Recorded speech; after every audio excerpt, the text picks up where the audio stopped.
In 9 AH, or 630 AD, the Islamic State in Medina stood as the dominant power in the Arabian Peninsula. Yet to the north, it faced a gathering existential threat, the massing armies of the Byzantine Roman Empire. This geopolitical tension defines the 9th chapter of the Quran, Surah At-Tawbah. It begins with a unique textual anomaly. Every other chapter opens with the Bismillah, an invocation of God's mercy, but this text starts without it. This omission serves as a deliberate signal of severity, a hard start that establishes an ultimatum for enemies, and a rigid codification of law for citizens. Within these verses, the Medinan state defined the sovereign functions required to survive. The text establishes two critical pillars: a centralized economic welfare system known as Zakat, and a legal framework for addressing internal subversion and treason. Through this synthesis of a codified treasury and a counter-espionage apparatus, Medina asserted its status as a fully sovereign power. Ayah 60 provides the legislative basis for this state power, transitioning Zakat from a personal, voluntary act into a non-negotiable state tax. The verse utilizes the linguistic restrictor inama, translated as only. This creates a legal ring fence around state funds, preventing the treasury from being diverted to unauthorized uses. This ledger shows how those funds are strictly allocated. The first two categories are the fuqara, the poor who remain dignified and do not ask for aid, and the miskin, the needy who lack resources and must seek help. The state also funds its own operators, the amalin, who serve as the bureaucracy and tax collectors. Alongside them are the mu'alafatil qulub, or those whose hearts are to be reconciled, a fund used for diplomatic leverage and securing soft power.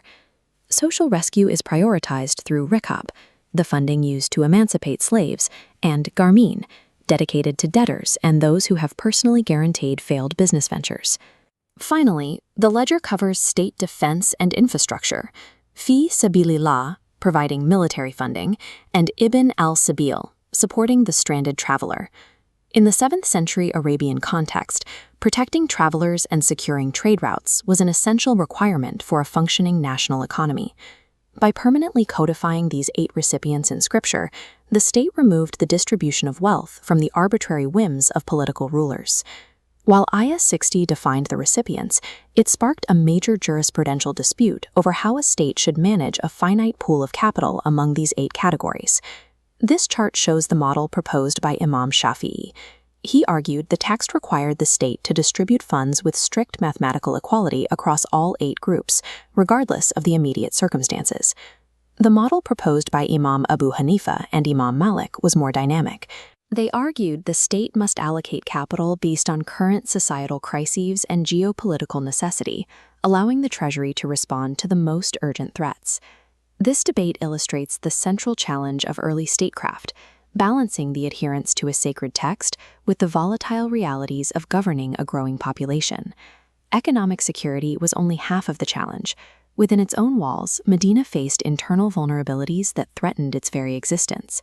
In Ayahs 107 and 108, we find a direct command for the Prophet to avoid praying in a newly constructed mosque and ultimately to destroy it. The crisis centered on Abu Amir al-Rahib, a Christian monk and long-term opponent of the Medinan state, who had formed a strategic alliance with the Romans. Abu Amir moved from Medina to Mecca and eventually to Roman-controlled Bilad al-Sham, where he planned a military campaign against the Islamic State. Inside Medina, his proxies, a faction of hypocrites, constructed Masjid ad-Dirar, the Mosque of Harm, to serve Abu Amir's interests. By building a mosque, the enemy utilized a symbol of sanctity to provide unquestionable cover for a domestic espionage operation. The early Islamic State faced its greatest existential threat when high treason utilized the physical sanctuary of a mosque as a tactical shield. Ayah 107 exposes the 4 subversive intents of the building, cutting through the builder's oaths of good intention. First is dirar, meaning the structure was built for the express purpose of causing tangible harm to the state. Second is kufr. The building functioned as an institutional facade rooted in disbelief. Third is tafriq bainal mu'minin, a psychological operation designed to fracture the political unity of the believers. Fourth is irsada, serving as an ambush point and a forward operating base for foreign powers who had previously fought the state.